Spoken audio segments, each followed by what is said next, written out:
നമസ്കാരം. അന്താരാഷ്ട്ര സമുദ്ര പാതകളിൽ വീണ്ടും ആശങ്ക പടർത്തിക്കൊണ്ട് കടൽ കൊള്ളക്കാരുടെ ആക്രമണം വീണ്ടും നടന്നിരിക്കുകയാണ്. യമൻ സൊമാലിയ തീരങ്ങൾക്ക് സമീപം വെച്ച് ഇന്ത്യക്കാർ ഉൾപ്പെടെ സഞ്ചരിച്ചിരുന്ന 2 കപ്പലുകൾ കടൽ കൊള്ളക്കാർ തട്ടിയെടുത്ത വാർത്തയാണ് ഇപ്പോൾ പുറത്തുവരുന്നത്. ആകെ 22 ഇന്ത്യൻ ജീവനക്കാരാണ് ഇപ്പോൾ കടൽ കൊള്ളക്കാരുടെ പിടിയിലുള്ളത്. എന്താണ് യഥാർത്ഥത്തിൽ സംഭവിച്ചത്? നമുക്ക് ഒന്ന് പരിശോധിക്കാം.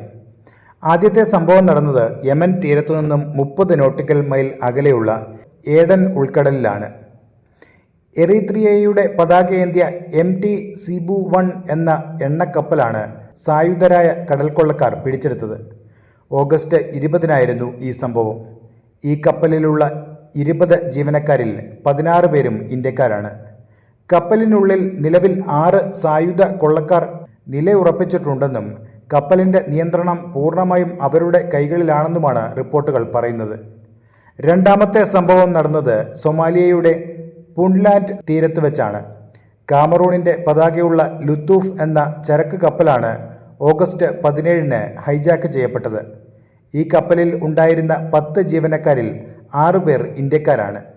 8 കടൽക്കൊള്ളക്കാർ ചെറിയ ബോട്ടുകളിൽ എത്തിയാണ് ഈ കപ്പൽ പിടിച്ചെടുത്തത്. AK-47 തോക്കുകളുമായി എത്തിയ കൊള്ളക്കാർ കപ്പലിന്റെ നിയന്ത്രണം ഏറ്റെടുക്കുകയായിരുന്നു. ഏറ്റവും പ്രധാനപ്പെട്ട ചോദ്യം ജീവനക്കാർ സുരക്ഷിതരാണോ എന്നതാണ്. ഷിപ്പിംഗ് മന്ത്രാലയം നൽകുന്ന ഔദ്യോഗിക വിവരങ്ങൾ പ്രകാരം ഭീഷണി നിലനിൽക്കുന്നുണ്ടെങ്കിലും ഹൈജാക്ക് ചെയ്യപ്പെട്ട 2 കപ്പലുകളിലെയും എല്ലാ ഇന്ത്യൻ ജീവനക്കാരും നിലവിൽ സുരക്ഷിതരാണ്. ആർക്കും പരിക്കുകൾ സംഭവിച്ചിട്ടില്ല. സൊമാലിയൻ തീരത്ത് വെച്ച് പിടിച്ചെടുത്ത കപ്പലിലെ ജീവനക്കാർ ആദ്യം കപ്പലിന്റെ സിറ്റാഡൽ ഭാഗത്ത് അഭയം തേടിയെങ്കിലും പിന്നീട് കൊള്ളക്കാർ അവരെ ബലമായി ബ്രിഡ്ജിലേക്ക് കൊണ്ടുവരികയായിരുന്നു.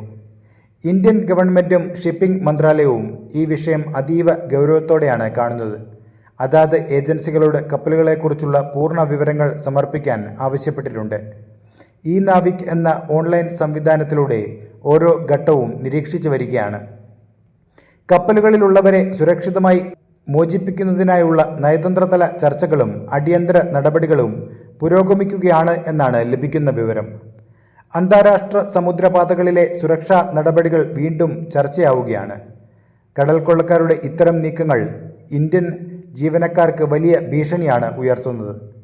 സർക്കാരിന്റെ അടിയന്തര ഇടപെടലിലൂടെ നമ്മുടെ 22 പേരും എത്രയും പെട്ടെന്ന് സുരക്ഷിതരായി തിരിച്ചെത്തുമെന്ന പ്രതീക്ഷയിലാണ് അവരുടെ കുടുംബങ്ങളും രാജ്യവും. അപ്പോൾ മറ്റൊരു വാർത്തയുമായി വീണ്ടും കാണാം. നന്ദി.